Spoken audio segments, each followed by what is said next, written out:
Hello नमस्कार दोस्तों। एक एसडीएम साहब होते हैं जो अपनी बीवी को बैठा के सोचते हैं कि थोड़ा आज सैर सपाटा करते हैं, घूमने के लिए इतवार को निकलते हैं।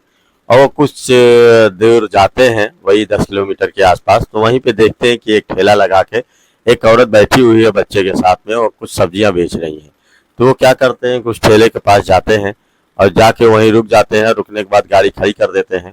खड़ी करने के बाद उसके पास जैसे ही जाते हैं तो देखकर जो लड़की रहती है वो अपना मुंह छुपा लेती है और छुपाने के बाद किनारे हो जाती है। तभी एसडीएम साहब कहते हैं कि अरे आपको छुपाने की जरूरत नहीं, मैंने आपको पहचान लिया है। इस बात पर देख लड़की फुट फुट कर रोने लगती है और फिर रोने लगती है। तो ये दोस्तों ऐसा क्या होता है कि एसडीएम साहब को देखकर वो लड़की फुट फुट कर रोने लगती है। आइए आपको विस्तार से ये कहानी आपको सुनाता हूँ। अगर ये कहानी आपको अच्छा लगे तो लाइक सब्सक्राइब जरूर करिएगा और एक लाइक जरूर कर दीजिएगा। मैं कोशिश ये करूंगा कि आपको कहानी सही लगे, ये सच्ची घटना पे आधारित है, आपको भी अच्छी लगेगी। तो ये दोस्तों एक गांव की कहानी है उत्तर प्रदेश की, जो इलाहाबाद की है। वहीं पे एक दंपति रहते हैं जिनके एक लड़का और एक लड़की रहते हैं। लड़की का नाम सोनम रहता है और लड़की जो है बीए में पढ़ रही होती है, जो कि बहुत ही सुंदर और बहुत सुशील रहती है। लेकिन उसको अपने रूप पे बहुत घमंड रहता है कि मैं बड़ी खूबसूरत हूँ। और अपने दोस्तों में यही कहा करती थी कि मेरी शादी अगर होगी तो किसी राजकुमार से होगी जो मुझे सफ़ेद घोड़े पे आएगा और लेके जाएगा और मुझे सपनों की दुनिया में लेके जाएगा और बहुत ही अच्छा रहेगा। वो हमेशा यही कहती है कि जब भी कोई आए तो सुंदर होना चाहिए लड़का, ऐसे वैसे लड़के से गहरे नथों से मैं शादी नहीं करूँगी। तो वो अपना पढ़ाई पढ़ने लिखने में अच्छी रहती है, अपने दोस्तों में भी हंसी ठिठोली किया करती है और उसका व्यवहार अच्छा रहता है। तभी एक दिन उसके पिता कहते हैं अरे बेटी, अब तो तुम पढ़ाई बहुत कर ली, अब तो तुम्हारी शादी करने का भी टाइम हो गया है। तो देखते हैं कोई लड़का अगर मिलता है तो मैं तुम्हारी शादी करने का बंदोबस्त करता हूँ। तो इस बात पे वो सोनम कहती है कि देखिए पिताजी, मेरी शादी ऐसी वैसी मत करिएगा। अगर जैसे मैं खूबसूरत हूँ वैसे ही लड़का भी खूबसूरत होना चाहिए। तो इस बात पे सोनम के पिता कहते हैं कि देखो बेटी, ये कोई ज़रूरी नहीं है कि लड़का भी खूबसूरत हो, लेकिन ये बात तो तय है कि जो बाहर की सुंदरता होती है उतनी अच्छी नहीं होती है, जो मन की सुंदरता होती है वो ज़्यादा अच्छा मायने रखती है। लड़का अगर अच्छा है, व्यवहार का अच्छा है, तुम्हारी इज्जत करता है और कुशल है, व्यवहार कुशल है, तो वही लड़का अच्छा होता है जिसकी हमेशा से उसकी कुशलता चलती है। तो देखो बेटी, जो भी मैं ढूंढ के लाऊंगा तो अच्छा ही लाऊंगा।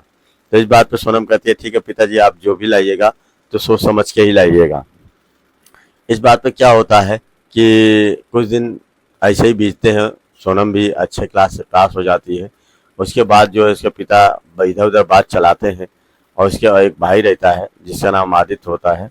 वो भी कहता है कि देखो बहन, ऐसा है कि अब मैंने एक लड़का देखा है, वो बहुत ही सुंदर है, अच्छा है। तो ये कहती है कि अब तुम भी यही बोलने लगे हो, मुझे जल्दी भगाना चाहते हो क्या घर से? तो इस पे उसका भाई कहता है देखो, ये हम लोग का फर्ज होता है, अब ये फर्ज हो गया है कि तुम्हारी शादी की जाए। और वैसे भी एक लड़की को शादी करना ही है, चाहे आज करे चाहे कल करे, तो जो समय पे हो जाएगा वही अच्छा होता है ना। तो तुम्हारा समय हो गया है तो तुम्हारे समय पे ही शादी हो जाएगी, ज़्यादा अच्छा रहेगा। तो इसी बात पे उसके पिताजी कहते हैं कि कहाँ देखा है बेटा, कैसा है? तो उसको पता चलता है तो कुछ ही दूरी पे उसका गांव होता है लड़के का। तो उसका नाम संदीप होता है। संदीप जो है बहुत ही सुंदर और सुशील रहता है, लेकिन वो थोड़ा काला रहता है, रूप उसका उतना अच्छा नहीं रहता है। तो वो घर वाले उसके सोचने लगते हैं, उसके माँ बाप, कि कहीं ऐसा ना हो कि सोनम इसको रिजेक्ट कर दे। लेकिन लड़का तो बड़ा होनहार और सुशील और अच्छा है। इसका बातचीत करने का तरीका अच्छा है, व्यवहार अच्छा है और अच्छा ही बोलता है, लंबाई चौड़ाई भी सही है, सब कुछ ठीक है। लेकिन थोड़ा काला है, थोड़ा भद्दा दिखने में लगता है। लेकिन वो एडजस्ट हो जाएगा क्योंकि जो है लड़का बहुत ही अच्छा पढ़ाई लिखाई में है और एक दिन वो सरकारी नौकरी भी करेगा, एक नई सरकारी नौकरी की तैयारी भी कर रहा है। आगे चल के बहुत ही अच्छा होनहार बनेगा और अगर नौकरी पा गया तो इसके पवारा हो जाएंगे। लड़की को कभी जिंदगी भर कुछ ऐसा वैसा काम सोचने की ज़रूरत नहीं पड़ेगी और हमेशा कामयाब रहेगी। और जिससे जो है लगता है कि ये लड़का इसी के लिए बना है। और हम लोग बात चलाते हैं, अगर ये बात पक्की हो गई तो अच्छा ही रहेगा। तो ये लोग क्या करते हैं कि लड़के से माता पिता से मिलते हैं और मिलने के बाद बात चलाते हैं कि मेरी लड़की बहुत ही सुशील है, पढ़ी लिखी है और वो इस समय ग्रेजुएशन कर रही है और अच्छे अच्छे नंबरों से पास भी हो गई है और लड़की सुंदर है। अगर सुशील है, आप लोग अगर बुरा ना माने तो मैं एक बात कहूँ, आप मेरी लड़की से शादी कर लीजिए, अपने लड़के से शादी कर लीजिए, बहुत ही अच्छा रहेगा। तो इस बात पे वो लोग लड़की को देखते हैं तो बहुत ही अच्छी लगती है और वो लोग कहते हैं ठीक है, मुझे कोई आपत्ति नहीं है, आपकी लड़की अगर तैयार है तो मैं अपने लड़के की शादी कर दूंगा तुमसे। तो वो लोग अपने लड़की से पूछते हैं कि देखो बेटी, एक लड़का है संदीप नाम का है, वो बहुत ही अच्छा है, सुंदर है, सुशील है और पढ़ने में भी अच्छा है और वो एक पढ़ाई कर रहा है जो कि एक एसडीएम की पोस्ट और इंजीनियर की पोस्ट पे ही ले जाएगा और सरकारी नौकरी करेगा। आगे चल के वो लड़का बहुत ही अच्छे उससे पास होगा और एक दिन सरकारी नौकरी जरूर पा जाएगा। तो इस बात पे सोनम कहती है कि ठीक है पिताजी, लेकिन जो है मुझे सुंदर और सुशील सुंदर लड़का चाहिए, ऐसा वैसा लड़का नहीं चाहिए। तो इस बात पे उसका भाई कहता है, इसकी फ़ोटो निकाल के देता है और फ़ोटो जैसे ही निकाल के देखती है सोनम, उसके मुंह से यही निकलता है कि आप लोग इसी कलवे से मेरी शादी करने की कोशिश कर रहे हैं। ये उतना अच्छा तो नहीं लग रहा है, फ़ोटो में केवल सुंदर दिख रहा है, ये कालापन इसका गायब किया गया है। तो कहते हैं कि नहीं बेटी, ऐसी बात नहीं है, लड़का बोलने चलने में अच्छा है, व्यवहार का कुशल है, बहुत ही अच्छा बोलता है और इसकी बातचीत ने मेरे दिल में घर कर गया है। ये इतना बढ़िया बोलता है जैसे लगता है कि हाँ वाकई ये कोई अधिकारी ही बनेगा, जिस हिसाब से उसका व्यवहार है। तो सोनम कहती है कि देखिए पिताजी, आपसे मैंने पहले ही कहा था कि जो भी लड़का आप देखिएगा तो मेरे जैसा ही देखिएगा, ये तो मेरे आधे का आधा भी नहीं है, इससे मैं कैसे मेरी शादी निभाएगी। तो इस बात पे उसका भाई कहता है कि देखो ऐसी बात नहीं है, लड़का सुंदर नहीं है तो क्या हुआ, लेकिन लंबाई चौड़ाई और सब पढ़ने में अच्छा है और एक दिन वो नौकरी पा जाएगा तो तुम रानी बन के रहोगी। तो इस बात पे सोनम कुछ बोलती नहीं है, कहती है ठीक है, आप लोग अगर तैयार हैं, अगर आप लोग को सही लगता है तो शादी करने के लिए तैयार हूँ, लेकिन मैंने अभी देखा नहीं है, आप लोग एक बार दिखा दीजिए। तो इस बात पे उसका बाप कहता है कि आजकल लड़कियां भी देखने को कहती हैं, अरे हम लोग क्या देखने में खराब पसंद करेंगे क्या, जो भी पसंद करेंगे अच्छे ही पसंद करेंगे, तुम परेशान ना हो। तो इस बात पे सोनम भी चुप हो जाती है। लड़की की इन दोनों की शादी का टाइम वक्त सब रख दिया जाता है और नवंबर की 23 तारीख को इन दोनों का शादी तय होने की बात होती है। तो 23 नवंबर की जब शादी, सब धूमधाम से लड़का जो है बारात अपना लेके जाता है लड़की के घर और लड़की भी अपना तैयार हुई रहती है, मेहंदी वेहंदी लगा के बैठी रहती है, वो भी सास सवर के। उसके मन में भी लड्डू फूट रहे होते हैं कि लड़का भले नहीं देखी हूँ, लेकिन जिस फोटो में जैसा है अगर वैसा भी होगा तो लड़का ठीक है, चलेगा। फिर क्या होता है दोस्तों कि वहाँ पे शादी की तैयारी की जाती है और मंडप, वो जो जहाँ पे जयमाल होना होता है, स्टेज पे लड़का आता है, उसके बैठा रहता है, बैठ जाता है इन छुट्टी, और उसके बाद फिर ये इनको हार दिया जाता है और ये लेके आगे हार पहुँचती हैं। पहुँचने के बाद जब स्टेज पे पहुँचती हैं तो देखती हैं कि लड़का बिल्कुल काला और बिल्कुल भद्दा है और देखने में उतना अच्छा नहीं लगता है। ये देख के जयमाल के पास रुक जाती है और रुकने के बाद कहती है, पापा मैंने पहले ही आपसे कहा था कि लड़का सुंदर होना चाहिए, मेरे जैसा होना चाहिए। अरे मेरे जैसा नहीं, कुछ कम हो तब भी चल जाएगा, लेकिन ये तो बिल्कुल काला कलूटा है, इससे तो मैं शादी नहीं करूँगी, बिल्कुल बेकार है। तो इस बात पे लड़के के पिता कहते हैं, देखो बेटी ये लड़का सही है, इसमें कोई दिक्कत नहीं है, मैंने तुमसे पहले ही बोला था, लड़की में कोई खामी नहीं है, लंबा चौड़ा है, सब कुछ है और ये लड़का होनहार है, पढ़ाई लिखाई में अच्छा है, सरकारी नौकरी की तलाश में है, पढ़ाई उस मुताबिक किया है कि आगे चल के ये नौकरी पा सकता है और जो भी है सब अच्छा ही है। तो इस पे सोनम कहती है कि देखिए पिताजी, जो भी हो मैं इस लड़के से शादी नहीं करूँ, क्योंकि वो मेरा जीवन साथी नहीं बन सकता है। इतना काला है कि देख के मुझे शर्म आएगी, सहेलियां मेरी ताना कसेंगी कि जिसको मैं कहती थी हमेशा कि लड़का कोई अच्छा और बढ़िया सा होना चाहिए, आज इनके मत्थे लंगूर के साथ अंगूर बांध दिया गया है। ये कहानी वहीं बिल्कुल सेट हो जाएगी। तो ये तो मैं होने नहीं दूँगी, क्योंकि मेरी सहेलियाँ क्या कहेंगी, मेरे दोस्त क्या कहेंगे और मेरे टीचर क्या कहेंगे, क्योंकि मैं उनसे भी कह चुकी हूँ कि मैं शादी करूँगी तो बहुत ही अच्छे और नेक से करूँगी, जो सुंदर होगा और बढ़िया होगा। तो अब मैं इस लड़के से शादी नहीं कर सकती हूँ, चाहे जो भी हो जाए। तो उसके माता पिता सोनम के कहते हैं, देखो बेटी, तुमको मना करना था तो पहले ही मना कर देती। स्टेज पे आई बारात को अगर वापस करोगी तो लोग हमारे लिए क्या कहेंगे, पर यहाँ पे गांव में मेरी बेइज्जती हो जाएगी और लोग यही कहेंगे कि लड़की लड़की की बात मानता है।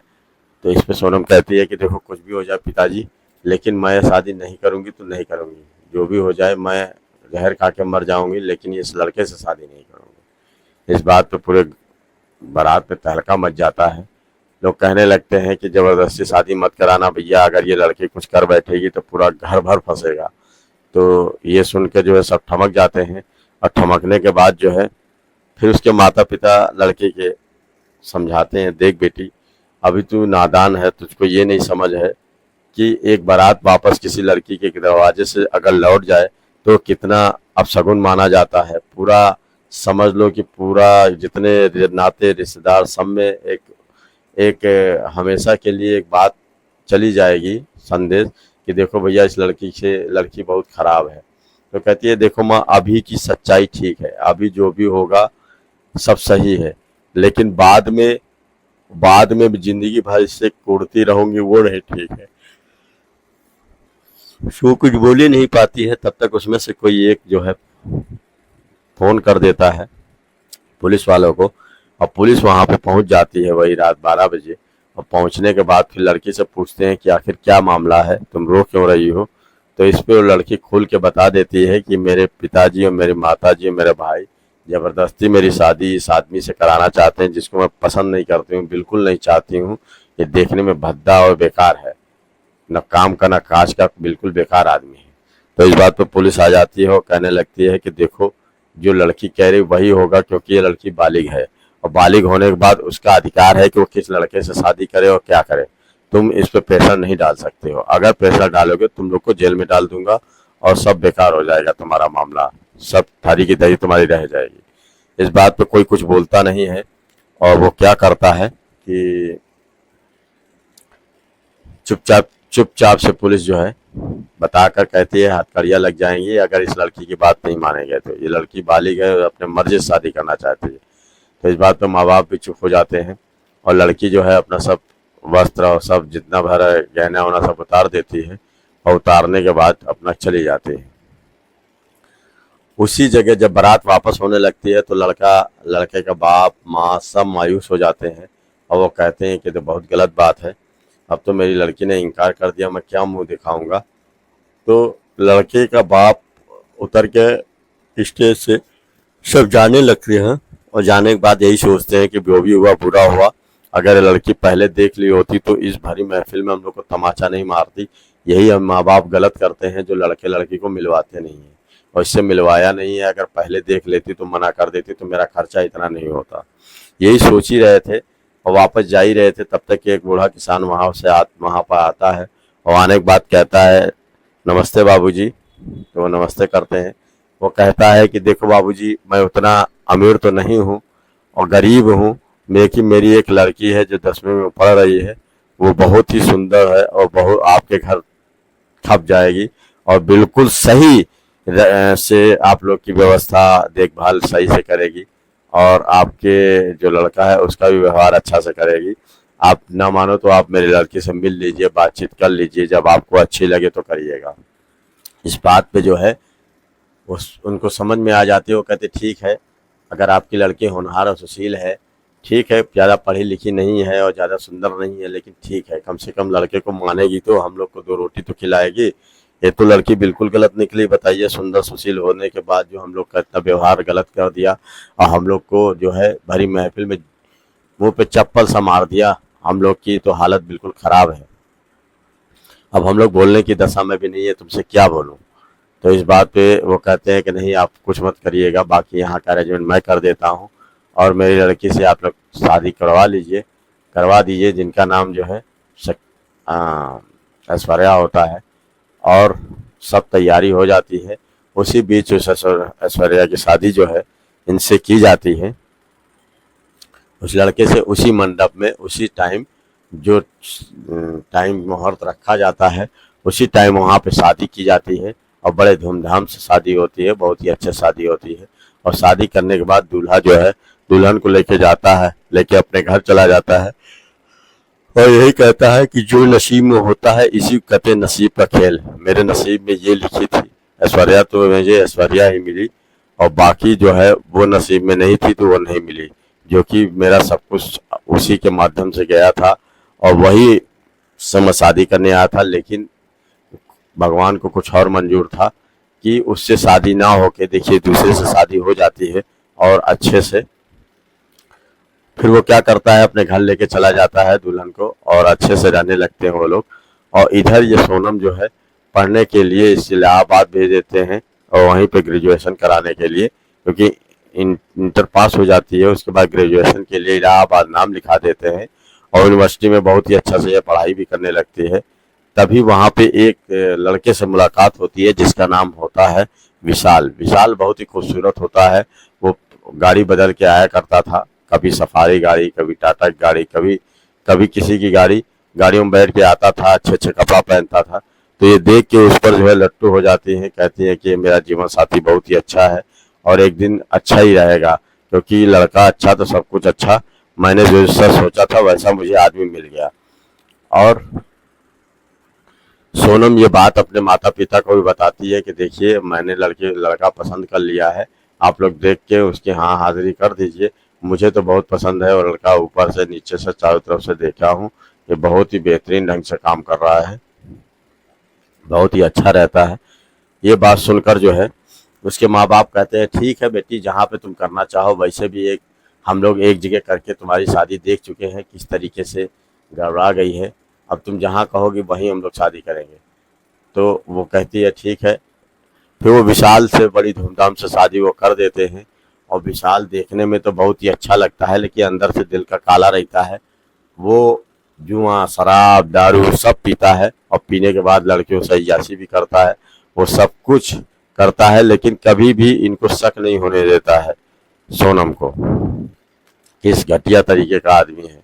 वो हमेशा बढ़िया से फल, बढ़िया से सब उसको बढ़िया से करके देती है। लेकिन दोस्तों होता क्या है, कोई लड़की जो है कुछ दिन उसके साथ रहती है तो साल भर बीतते हैं और बीतने के बाद जो है उसके एक लड़का पैदा होता है सोनम के, और कुछ दिन ऐसे ही बीतते रहते तो कभी भी जो विशाल है कभी गड़बड़ दिशा में नहीं होता है, उसको कभी ये दिखाता नहीं कि वो दारू शराब पीता है और ना ही कभी कोई लड़की से उस तरीके से बात करता है। लेकिन जब एक बच्चा हो जाता है तब वो एक दिन आ जाता है दारू पी के और बोलने लगता है कि देखो मैं एक हीरो तरीके का लगता हूँ, तभी तुमने मुझसे शादी की थी, आज देखो मैं कैसा लग रहा हूँ। तो इस बात पे उसको बड़ी घिन आती है कि ये तो पूरा गंदा सा बना हुआ है और पूरा शरीर बेकार किए हुए है, इससे तो बेहतर वही लड़का था जिससे मुझे मेरी पहले शादी हो रही थी, और कम से कम साफ सुथरा खड़ा तो था मेरे पीछे। तो इस बात पे जो है कहने लगती है कि देखो मैंने जो भी किया डिसीजन बहुत ही गलत लिया।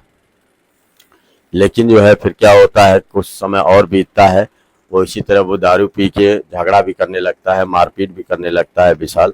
इस पे उसे रोना बहुत आता है, वो कुछ कर भी नहीं पाती है कि अगर मैं चली जाऊंगी तो कहाँ जाऊंगी, बाप भाई की मर्जी से शादी हुई नहीं है, वो लोग रखेंगे नहीं तो मुझे पनाह कौन देंगे।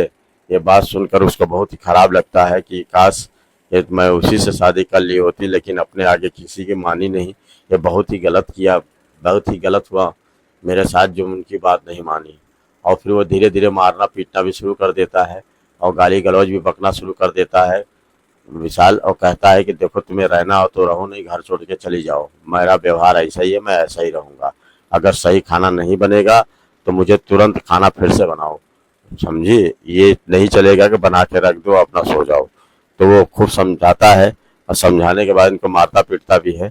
लेकिन ऐसे कितने दिन चलेगा, क्योंकि वो कहता है कि मुझे सबसे ज़्यादा प्यार जो है ये दारू से है और सबसे ज़्यादा अलग लड़कियों से है जो मज़ा मिलता है, तुम्हारे में क्या रखा है, तुम तो बिल्कुल बेकार हो गई हो। ये सुनकर जो है सोनम को बहुत ख़राब लगता है एक दिन क्या करता है कि वो गंदे कपड़े पहन के और साधु शराब पी के एक दिन घर आ जाता है और आने के बाद कहता है कि देखो मैं तुम्हारे साथ जो है कुछ करना चाहता हूँ, मेरा मन है। तो कहते तुम पहले इतनी गंदगी किए हो मुंह में और ये सब इतना खराब किए हो, तुम्हारे पास कौन लेटेगा कौन आएगा, तो ऐसा करो तुम मेरे नज़रों के दूर हो जाओ और निकलो यहाँ से जाओ। तो इस बात पे वो गुस्सा हो जाता है और 2 झापड़ सोनम को मार देता है और मारने के बाद कहता है कि ऐसा है तुम मेरा घर छोड़ के जाओ, तुम्हारी इज्जत नहीं है, समझी, अगर कुछ बवाला करोगी तो और मार खाओगी। इस बात पे ये रोती चिल्लाती चीखती चली जाती है अपने बच्चों को लेके और फिर वो कहीं इलाहाबाद में एक जगह वो किराए पे मकान लेती है और मकान लेने के बाद वहीं रहने लगती है और वहीं पे रह के जो है वो सोचती है कि काश मैं कुछ सब्जी वब्जी का धंधा कर लूँ जिससे मेरे बच्चों का भरण पोषण हो सके। तो वहीं नीचे गुमती में एक 5200 की दुकान लेती है और लेने के बाद वहीं अच्छे से रहने लगती है और रहते रहते कुछ दिन बीत जाते हैं। तभी देखती है कि एक बड़ी गाड़ी से कोई आ रहा है, वो जल्दी जल्दी सांस सवर के बैठ जाती है। तो वो दोस्तों गाड़ी से जैसे ही आते हैं आने के बाद गाड़ी साइड में लगाते हैं, लगाने से नीचे उतर के आते हैं और देखते हैं तो देखते ही रह जाते हैं। उनके दिमाग में एकदम सन्न से छा जाती है कि अरे ये तो वही लड़की है जिसका नाम सोनम था, ये यहाँ पे सब्जी कैसे बेच रही है। तो उसके पास जाते हैं, पूछते हैं कि अरे ये तुम्हारी हालत कैसी हो गई, तुम तो बड़ी खूबसूरत देखने में अच्छी थी, तुम्हारे भी एक अच्छे घराने में शादी हुई थी, तो तुम यहाँ सब्जी कैसे बेच रही हो। तो इस बात पे वो फूट फूट कर रोने लगती है, उनके पाँव पकड़ लेती है, कहती है कि तुम्हारे साथ मैंने बहुत बुरा बर्ताव किया है, वो भगवान मुझे जिंदगी भर कभी सुखी नहीं रखेगा, ये तो बहुत ही गलत हो गया, अब मैं आगे क्या करूं। तो वो क्या करती है कि वो सोच में पड़ जाती है और एसडीएम साहब उसके पास जैसे ही जाते हैं तो फुट फुट कर रोने लगती है और रोने लगती है। रोने के बाद जो है उनके पैरों पर गिर जाती है, कहती है कि मैंने तुम्हारे साथ बहुत ही गलत किया। तो एसडी साहब उसको बताते हैं, कहते हैं कोई बात नहीं, सबका अपना अपना नसीब है, तुम्हारे नसीब में मैं नहीं था, इस चक्कर से तुमने मेरे साथ शादी नहीं की, जिसके नसीब में जो होता है वो मिल ही जाता है। और तुम्हारा अच्छा बात है, तुमको अगर कोई विशाल नाम का लड़का कोई मिल गया है और अच्छा से तुमको रखता है तो वो बहुत ही अच्छा है। तो वो कहती है कि नहीं, मैं अच्छे से नहीं रहती हूँ, मुझे मारता है, पीटता है, दारू वारू सब पीने को कहता है, लेकिन मैं भागती हूँ तो मुझे बहुत मारता है, तो मैं बहुत बुरा पछता रही हूँ और ये कैसे हो गया मेरे साथ, मैं क्या बताऊँ। तो उस पर एसडीएम साहब कहते हैं परेशान ना हो, जो तुमने पसंद किया, जैसा तुम्हें चाहिए वो तुम्हें मिल गया, इसमें मैं क्या कर सकता हूँ। हाँ ये ज़रूर है कि जब भी कोई तुम्हारी ज़रूरत पड़े मेरा नंबर ले लो, मुझे फ़ोन करना, तो मैं खाने से पीने से कपड़े से लत्ते सब तुम्हारी मदद करूँगा और परेशान मत होना। तो इस बात पे वो कहती है ठीक है गुरुजी, मैं यही करूँ, ठीक है सर, मैं आपको बताऊँगी। तो ये दोस्तों सबसे बड़ी चीज़ है, एसडीएम साहब वहीं से चले जाते हैं, वहीं पे उनकी बीवी अंदर रहती है। तो पूछती है कि क्या ये वही लड़की है क्या जो हमारे गांव की जो लड़की थी सोनम। तो कहते हैं हाँ ये वही लड़की है। तो कहती है कि देखिए इसकी किस्मत कहाँ जा रही थी और कहाँ आके गिर गई, ये तुम्हारे शादी होने वाली थी लेकिन शादी न करके जाके दूसरे लड़के शादी कर लिया, आपकी कितनी बेइज्जती कराई। तो कहता है कि अरे चलो जिसके नसीब में जो है वो उसको मिला, अब वो रो तो रही है, उसके लिए अब क्या हो सकता है, अपनी किस्मत पे कोस रही है। इस बात पे एसडीएम साहब दोनों गाड़ी स्टार्ट करते हैं और चले जाते हैं। जाने के बाद ये अपना जो है फूट फूट कर रोने लगती है। तो ये दोस्तों कुल मिला के ये कहानी जो है फिर ख़त्म हो जाती है। तो इसमें क्या कोई कर सकता है, जिसकी किस्मत में जो लिखा है उससे ज़्यादा कुछ नहीं मिलेगा। वो लड़की की किस्मत में वही था, इस चक्कर से ऐसा हो गया। लेकिन मैं तो यही कहूँगा दोस्तों, अगर कोई लड़की या लड़का है वो अपनी माँ बाप की बात ज़रूर मानना चाहिए। अगर गलत माँ बाप किसी के नहीं करते हैं, उसी तरह सोनम के भी माँ बाप अच्छा ही देख के कर रहे थे लेकिन ये मानी नहीं, आज वो सज़ा भुगत रही है। तो इसी तरह दोस्तों किसी को भी अपने माँ बाप की अवहेलना नहीं करनी चाहिए, क्योंकि माँ बाप हमेशा अच्छा ही सोचते हैं। तो ये दोस्ती कहानी आपको कैसी लगी, अगर अच्छी लगी तो लाइक शेयर ज़रूर करिएगा। मैं आप लोग को इसी तरह कहानियाँ लाता रहूँगा, सुनाता रहूँगा। धन्यवाद।